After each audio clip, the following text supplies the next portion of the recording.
If you want better results and an amazing experience for nutrition clients, you need to dial in your nutrition coaching check-ins, which is why in today's video, I'm going to show you everything you need to know about the nutrition coaching check-in, including what questions to ask, how to capture this information, and most importantly, how to respond. If you want to take your nutrition coaching business to the next level, then this video is for you. First, I want to start with the right questions to ask. The nutrition check-in is the best opportunity for the coach and the client to review the efficacy of the plan, meaning is this level of food and macros and action steps actually working, but also the effectiveness of the plan. Is the plan actually being followed? Because it could be the best plan on paper, but if someone isn't actually doing it, it doesn't really matter. Plus, work through any specific questions or setbacks or struggles that the client has. And to do this, you must ask the right questions. So here are 3 questions you should include on your nutrition check-in form. Here's the first one, and feel free to pause this, take a screenshot, whatever you want. Number 1, after reflecting on how well you stuck to your nutrition plan this week, describe any successes you experienced and what you can build on moving forward. Now, if I've learned anything through coaching thousands of clients over the last 10 years, is that the people that invest in a coach,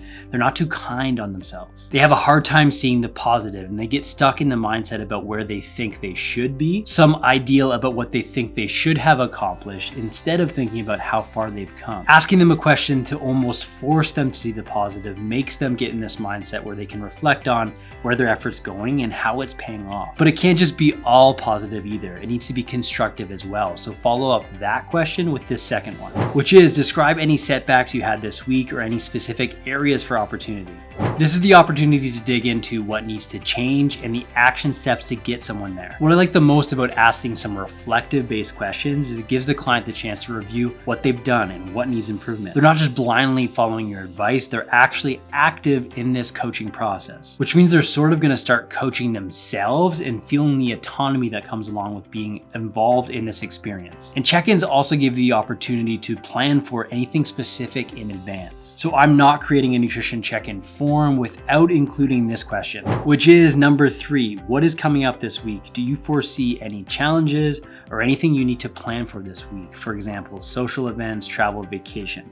Don't live in fairyland and think that your client won't experience challenges. Expect them, ask for them, and then create a plan together. Achieving weight loss or muscle gain always comes back to compromise. You can have it all, you just can't have it all at once. And when you get closer as a coach to what someone has going on and what they want to achieve and what they truly value, you can help them prioritize that, work it in, and focus so that the rest of the things that aren't as important, they don't derail them. And those are the best 3 questions you can ask on a nutrition coaching check-in. But they aren't the only questions. So if you want to see my entire check-in sheet in the form that I use, so you can review it and even make it your own, make sure to go into the comments below and type the word form, and I'll personally send it over to you. Now that you have some of the best questions to ask, let's go over the check-in process. The nutrition coaching check-in is central to the entire coaching process. Since nutrition coaching is a results-based business, you need a structured way to teach your clients what and how to eat. And this needs to happen frequent enough that you can gauge what is working and what isn't. Plus, it can't just stop there. Your process must have consistent follow-up so clients stay engaged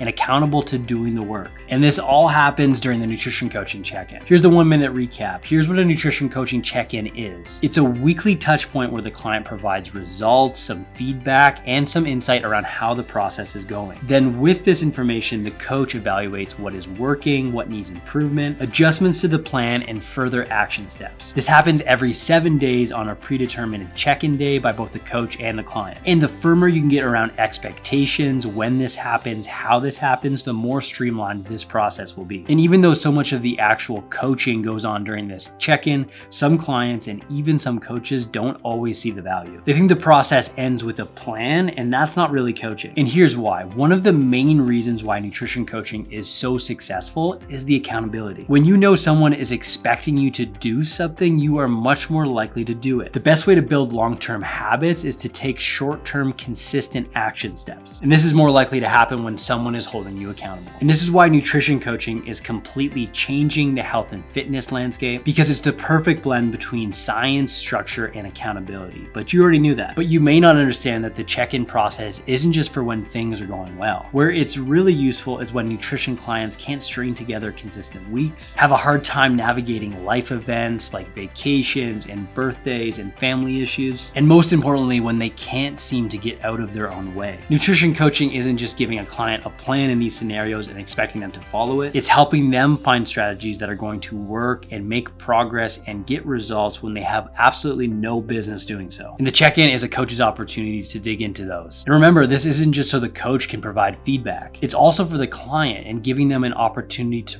pause and reflect and see what worked well. Sure, during the check-in, the nutrition coach gives a glimpse around how the client is doing and some insight into the process. The client also gets to reflect on their own process so they can start to navigate their own nutrition choices independently. A lot of times the answers are all around us. We just need the opportunity to look for them. Now, I know you love seeing how the nutrition check-in is actually done, and no one on the internet is teaching you how to actually coach people. So let me show you this. Here's what happens during a nutrition coaching check-in. First off, let's go over the nutrition client's role in this process. Before I start working with any type of nutrition client, I always remember to say this. Remember, this is your program, and the more effort you put into taking these steps, filling this check-in out, keeping me informed, ultimately making it your own, and in the effort for me to best help you, I need to know what's going on, either good or bad.